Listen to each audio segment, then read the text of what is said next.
এটাও শুরু করে দিই। দেখো সবাই একটু খেয়াল করো, এই আরেকটা ফ্লোরিন, কারণ বেরিলিয়ামের সাথে দুইটা ফ্লোরিন যুক্ত আছে, এটার স্পিনটাকে আমি অপোজিট রাখতে হবে আমাদের। আচ্ছা, এটার স্পিনটাকে আমরা অপোজিট রাখলাম। এখন একটু খেয়াল করো, বেরিলিয়ামে তো তোমার হচ্ছে পেয়ার্ড ইলেকট্রন, বেরিলিয়াম তো অবশ্যই তোমার কি হবে, বিক্রিয়া করবে না। তাহলে এখানে কি করতে হবে, আমাকে বেরিলিয়ামকে এক্সাইটেড করতে হবে।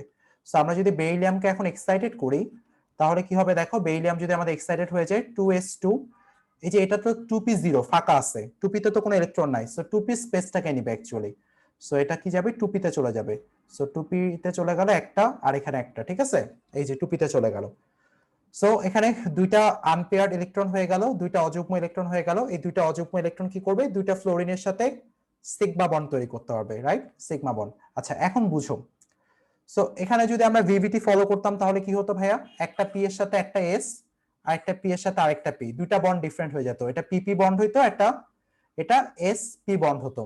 ঠিক আছে, পিপি বন্ড আর এসপি বন্ড অবশ্যই সাপোর্ট করে না, আমাদের এক্সপেরিমেন্টাল রেজাল্ট সাপোর্ট করে না। তার মানে অবশ্যই কি হবে ভাইয়া, এখানে কি হবে দেখো, এই এস এর সাথে এই পি মিলেমিশে, একটা এস একটা পি মিলেমিশে একাকার হয়ে তোমার দুইটা হাইব্রিড অরবিটাল তৈরি করবে, এসপি নামের দুইটা হাইব্রিড অরবিটাল তৈরি করবে।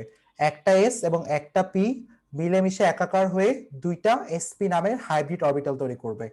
এখন এই হাইব্রিড অরবিটালে ইলেকট্রন গুলো কি স্পিনে আছে দেখো, ইলেকট্রন গুলো হচ্ছে তোমার একটা হচ্ছে এই স্পিনে আছে, একটা এই স্পিনে আছে, আর এরা হচ্ছে বিপরীত স্পিনে আছে। তার মানে তোমার এখানে বন্ড কার সাথে কার হচ্ছে, অবশ্যই তোমার এস পি এর সাথে বন্ড হচ্ছে পি এর। সো এস পি এর সাথে বন্ড হচ্ছে পি এর।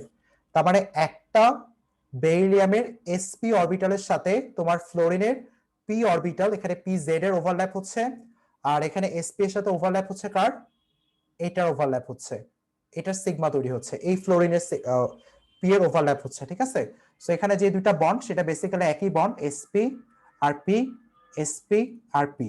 সো এখন দেখো আমরা এটার অরবিটাল ডায়াগ্রাম কিভাবে আঁকবো।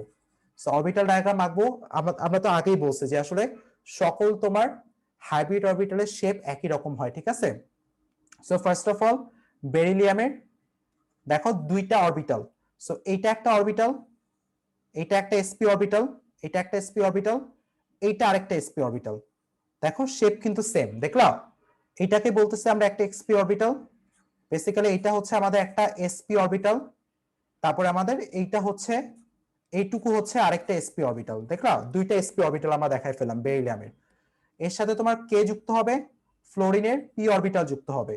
সো এসপি যেহেতু হাইব্রিডাইজ হয়েছে, তার মানে এটা আরেকটা লোককে দেখাবো না। আর তোমাকে আমি বলছি যে হাইব্রিডাইজেশনের কনসেপ্টটা শুধুমাত্র কেন্দ্রীয় পরমাণুর জন্য অ্যাপ্লিকেবল। সাইড কর্নার যে পরমাণুগুলো আছে তাদের অরবিটাল কিরকম হবে, সেই রেগুলার পি শেপই থাকবে না, সেই রেগুলার কিন্তু পি শেপই থাকবে। সো এই বেরিলিয়াম কি হবে, তোমার রেগুলার ওই পি শেপের সাথেই অধিক্রমণে যাবে সিগমা বন্ডে। সো এটা হচ্ছে সেই P shape, regular P shape আমাদের। সো আমি যদি এটাকে ডিফারেন্ট কালার দিয়ে দেখাই আমাদের, দেখো এইটা একটা শেপ, রেগুলার পি শেপ। এটা পি শেপ কেন আঁকলাম, এটা কি, এটা হচ্ছে এই ফ্লোরিনের পি অরবিটাল, তোমরা দেখতে পারতেছো, এটা হচ্ছে এই ফ্লোরিনের পি অরবিটাল, যেটা একদম রেগুলার পি শেপই হলো। আর এখানে দেখো এই ফ্লোরিনের ক্ষেত্রে এই পি অরবিটালটা কিভাবে আঁকবো, রেগুলার পি শেপ, দেখলাম। সো ইররেগুলার শেপ কোনটা হচ্ছে, একটু ব্যতিক্রম শেপ কোনটা হচ্ছে বেরিলিয়ামের ক্ষেত্রে, কারণ এটা আসলে এসপি, রাইট। পরমাণুর ক্ষেত্রে ইরেগুলার হবে। হ্যালো, হ্যাঁ হ্যাঁ, আচ্ছা কারো মেবি মাইক্রোফোন অন হয়ে গেছে। আচ্ছা দেখো, তাহলে এখানে কি হলো ভাইয়া, একটু দেখো তাহলে হচ্ছে এখানে যে ঘটনা ঘটলো তোমার, এই বেরিলিয়ামের একটা ইলেকট্রনের সাথে ফ্লোরিনের পি অরবিটাল একটা ইলেকট্রন ওভারল্যাপ করলো, আর এখানে একটা ইলেকট্রন শেয়ার করলো, দেখলা একটা রিজিয়নে তারা ওভারল্যাপ করতেছে। সো এখানে মেইনলি তোমার এইটাকে বলতেছে আমরা এসপি অরবিটাল, এটা হচ্ছে বেসিক্যালি সে p orbital, regular p orbital, যেটা আমরা শিখে আসছি আমাদের কোয়ান্টাম সংখ্যার ক্লাসে। এটা হচ্ছে আমাদের হাইব্রিড এসপি অরবিটাল, এটা হচ্ছে আমাদের পি অরবিটাল। সো এই এসপি অরবিটাল কোথায়, এই যে এটা একটা এসপি অরবিটাল যেটাকে আমরা এখানে দেখালাম। সো দেখো এই যে আমরা এই অরবিটালটা আঁকছি না, এটাই হচ্ছে সেই এসপি অরবিটাল। এখানে যে একটা অরবিটাল আসছে না, এটাই হচ্ছে সেই এসপি অরবিটাল। এবং আর এখানে রেগুলার শেপের পি অরবিটাল কি করছে, ওভারল্যাপ করছে। সো এইভাবে মেইনলি বেরিলিয়াম ফ্লোরাইড স্ট্রাকচারটা তৈরি করছে। সবাই বুঝছি আমরা হাইব্রিড স্ট্রাকচারটা। হ্যালো, জি ভাইয়া। একদম ক্লিয়ার কিনা সবার বলো, কোথাও কোনো ঝামেলা আছে কিনা।